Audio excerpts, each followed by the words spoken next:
My husband, against my wishes, decided to get our oldest, Brian, teen male, a motorcycle for his birthday a few months ago so they could ride together. It was a surprise, a last-minute gift I didn't know about. They also apparently went and got his license for it behind my back. I just couldn't take it from him without looking like the bad guy since he already had it, so I laid down strict rules. He was supposed to only ever drive the speed limit, and he could only drive it with his dad around, and he was supposed to have no passengers on it. My husband and I are separated right now, and he's staying in a nearby apartment until we figure out what we're doing with our marriage. So Brian stays with me for a week and stays with his dad the following week. Last Friday, while Brian was at his dad's, I got a call from the hospital telling me that he and his boyfriend, Clark, teen male, had been in a motorcycle accident. I rushed down to the hospital and find Brian. He's banged up with a gash on his forehead, some cuts and bruises, and a concussion. I asked him what happened and he wouldn't look at me until finally he got up the nerve to tell me they wrecked on his motorcycle while he was taking Clark home from baseball practice and decided to street race some other guy. Unfortunately, he lost control of his bike and they flipped over. Now, I was steaming and asked why he was out riding his motorcycle without his dad and why he would have done something so stupid, especially ride with someone else. He started crying and saying he was sorry and that he just wanted to know if Clark was okay. I went to check and found Clark's angry parents, and they told me that Clark had broken a few ribs, his leg, and 2 of his fingers. I promised to pay the medical bills, which calmed them down. My husband showed up and tried to explain and apologize for letting Brian ride around with his boyfriend. I just went off on him in the middle of the hospital, yelling at him that this was the reason why we were separated and that he was an irresponsible parent who never took anything seriously. I went to talk to Brian, still mad, and told him that he'd be paying for all of Clark's medical bills out of his college fund and any money he'd been saving. Since then, I've been getting calls from my husband and in-laws about how I was being a witch to my husband and that I shouldn't be taking college away from Brian because of a mistake. Am I the idiot? Not the idiot. A mistake is putting your underwear on backward. This is reckless. And yes, actions have consequences. This accident could have been way worse. Glad the kid has at least one parent who's willing to parent. Your soon-to-be ex-husband should have your back on this so that you aren't always the bad guy. I'm just going to assume that's been your role. Since your husband and in-laws are so upset, tell them to cough up the money for the bills, and your kid will still have a college fund. Win-win, right? Your kid and his boyfriend could have died, and you seem to be the only one who cares. I hope your son and boyfriend have a speedy recovery in the meantime. This is what insurance is for. Boyfriend's parents can still sue, even if the son pays for the bills. It was a mistake to offer. Your ex should, however, be held accountable for replenishing the college fund because he gave the gift that caused the accident. Further, your ex should have consulted you before buying the motorcycle. Oh, she's not taking college away from the kid. She's making him face the consequences. Now he has to get scholarships, work a job, and take out loans. He might have to struggle and remember that because of his careless decisions. Someone he loved was hurt, and he was forced not to have things as easy as he would have liked. This is an appropriate consequence. I mean, the teen's watching his boyfriend in hospital with broken ribs due to his mistake. This will likely be a traumatic event, even without paying anything for a visit. I'm not saying he shouldn't pay, but it's not like anything about this will be easy for the son. Depending on how difficult this is for him to get over, you may also want to consider therapy for him. OP's the idiot. I definitely think it falls on the husband and not the kid to pay when the husband apparently permitted the son to give his boyfriend a ride. If his parents tell him 2 separate rules, how can he be penalized so heavily for abiding by one of their rules? He's still stupid for trying to race, but assuming they're in the USA, medical bills and college debt are so costly that being forced to pay this could drastically alter and possibly ruin his future. I, 19 female, just went on vacation with my family. My sister, 23, is in a wheelchair, which can make vacations a little tricky sometimes when it comes to accessibility for her wheelchair. I'm not going to name specific locations for privacy reasons, but there was an old manor with beautiful gardens in the area we were visiting. After seeing pictures online, it was something I wanted to see while we were there. I've been talking about it for a while, so when we got there, my mom went on the website to buy tickets for a tour, and there was a section on the website that mentioned that many of the areas of the house and grounds were not wheelchair accessible and could not be changed because it was historical. I said I would find the time to go on my own because I was the only one who really wanted to see it, and my sister got mad at me. She said I shouldn't go when I know she'll be left out, and I also shouldn't support places that aren't willing to make changes to be more accessible. I told her that it's not unreasonable that they can't change the building because it's historically significant. My parents told me I couldn't go if my sister couldn't go, and I flipped out and said that the world doesn't revolve around her and she's being sensitive. She didn't even want to go that badly, but now that it's not an option for her, she doesn't want it to be an option for me. My sister got upset and started crying. I ended up going by myself anyway, but my sister and mom didn't talk to me for the rest of the trip. Part of the reason I was so upset was that this had happened many times before, and especially on vacation. If there's a hike I want to go on, or anything that she can't participate in, no one in the family gets to do it. It's really annoying to me, and while I do feel for her that she can't do everything, this bugged me way more because she didn't even want to go that bad in the first place. I thought it would end up blowing over, but she still hasn't talked to me, and we've been home for a week now. So I'm second guessing whether I should have gone. Not the idiot. Wheelchair user here, and I'm also mostly housebound. I would never and have never stopped anyone from going somewhere or doing something I'm not able to go to or do. Yes, it can suck that you miss out on stuff sometimes, but that doesn't give you the right to stop someone else from enjoying something without you. If I applied the same rule as your sister, my whole family would only leave the house for medical appointments that can't be done at home. My biological mother was wheelchair bound, and she understood that there were limitations to where she could go and to what she could do. She never once stopped anyone from going out and doing things they wanted to do, but she couldn't. Sorry to say this, but your sister sounds entitled and jealous. And while I can understand her being upset that there are certain things she'll be unable to do in life, that shouldn't mean that you have to put your life on hold because of it. Are you not going to be allowed to get married just because she can't physically walk down the aisle? What about having children? Are you not allowed to have children just because it may be easier for you to have them than it would be for her? Your mother and sister are living in a reality of their own making. My girlfriend and I are currently on vacation in Croatia. We booked a small villa from Airbnb, which we've been staying in this last week. 3 days ago, the water heater stopped working, so we called the owner. A few hours later, he brought a plumber with him. After some investigation, he told us that the issue would take a week or more to solve because the plumber told him that the heater was old and needed replacing, so we needed to shop for a new one, and then it needed to be installed in a new location.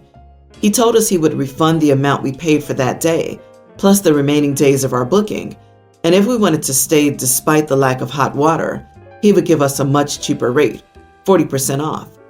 We were having a great time and enjoying our stay because the villa was lovely. The view of the beach was incredible and looked much better than the heavily edited pictures you see on the internet. Not to mention it was a good deal, especially with the newer rate. Hence, we decided to stay after I told my girlfriend that we could just shower using a bucket. Something to note, my girlfriend has never showered that way. She's American, but still, I assume that many people from the US would have at least heard about it despite never trying it. Growing up, I exclusively showered that way at home until we could afford a heater and its monthly cost. The only showers I took at home before were with cold water. She was surprised to hear it and thought I was joking at first. The following day, I gave her some tips, and after she was done, I asked her how it went. She said it was more of a chore than a shower. Last evening, she went to take a shower again before getting ready to leave for dinner. After she was done, she started complaining nonstop about showering with a bucket, saying it was very primitive and couldn't believe that some people really showered that way because she felt like a Neanderthal the whole time. I was not too fond of her comment because it was disrespectful. She apologized, saying her comment wasn't directed towards me but towards the people who still shower this way. I told her that her clarification made her comment 100 times worse because it was insulting to a lot of people. She replied that she didn't know what I wanted her to say because she had already apologized and asked if I was just looking to argue for no reason. I told her that the last thing I wanted to do is argue with a spoiled child and went downstairs. I waited for her downstairs while she got ready. When she came down, she informed me that she'd be going to the restaurant alone because she didn't want to embarrass me in case she started acting like a spoiled child. I tried apologizing for my comment, but she just ignored me and left. It's 3:30 now and she just returned a half an hour ago. I tried talking to her again, but she told me she was tired and wanted to sleep. Not the idiot. I mean, I get it.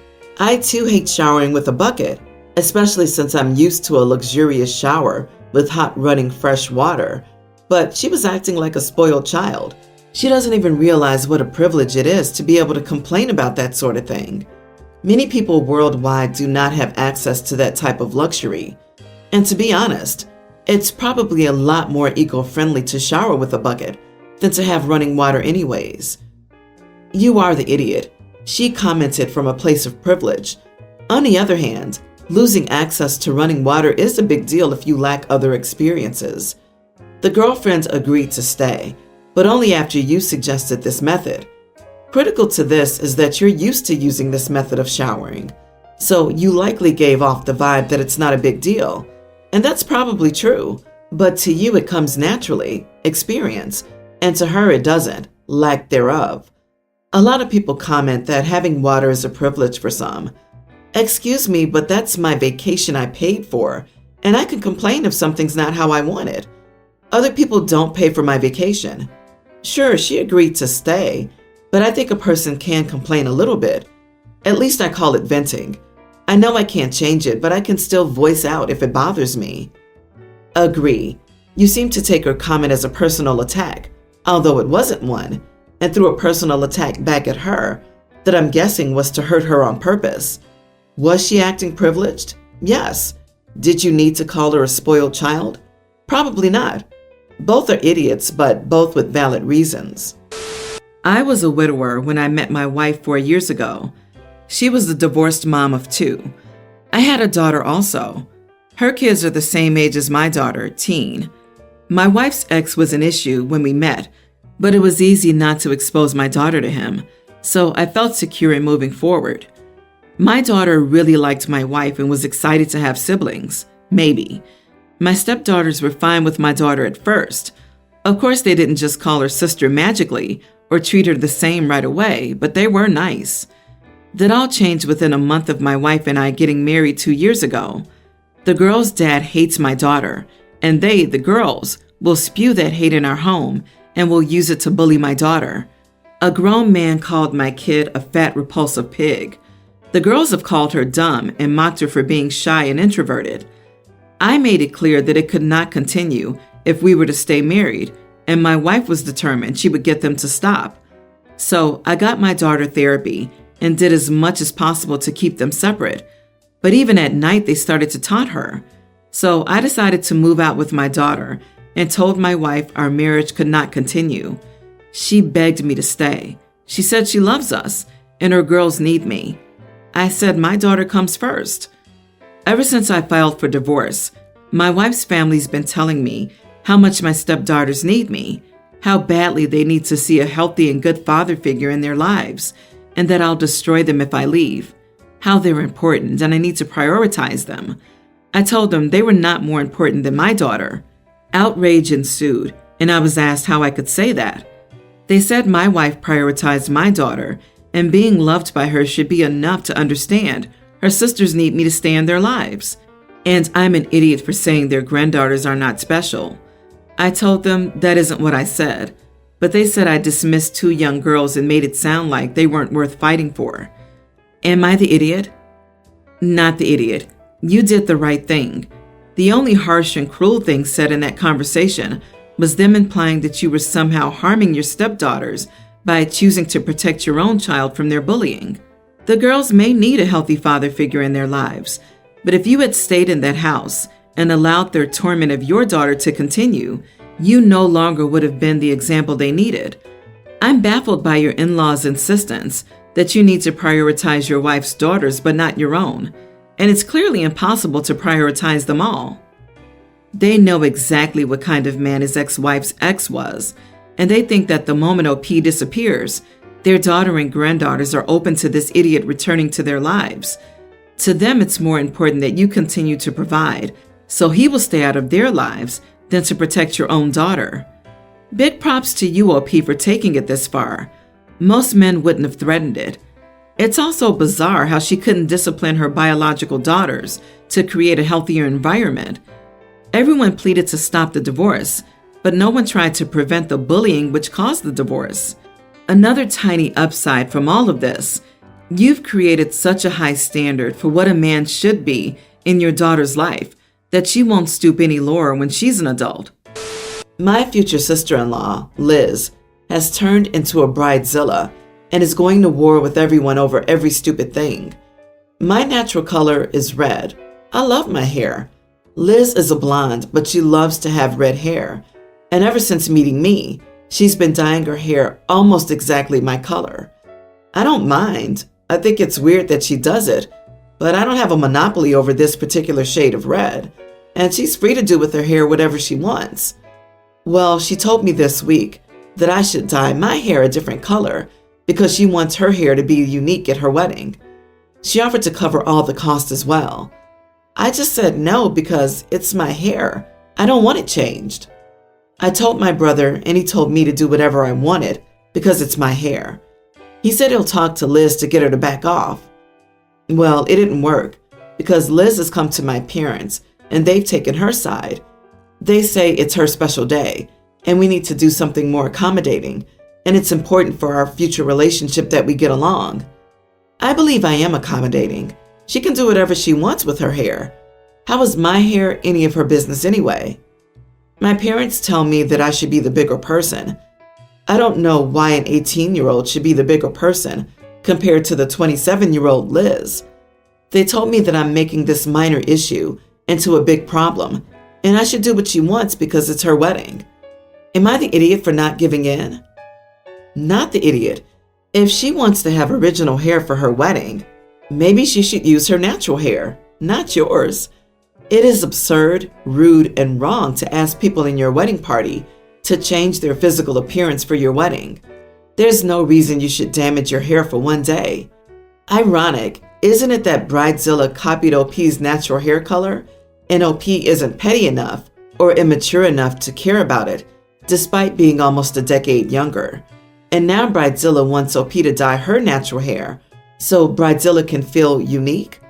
If she wants unique hair, she could make it neon green or purple. Let her be the one to damage her hair. You can try telling her that since everyone knows your real hair color, if you change it, that will be the talk of the wedding. Ooh, didn't she used to have red hair? I like the red hair so much better. Why did she dye it for the wedding? Imagine how much she'll freak out if you tell people that she bullied you into dyeing your hair, or even if you didn't dye it. Depending on how much she escalates, I would start quietly mentioning this to others. But don't dye your red hair. You can offer not to attend the wedding. Tell her you'll attend the next wedding instead. And sorry to say that your parents are idiots as well. How are your future sister-in-law's concerns more important to them than their own child? I can't imagine the hoops that they'll make you jump through when she gets pregnant.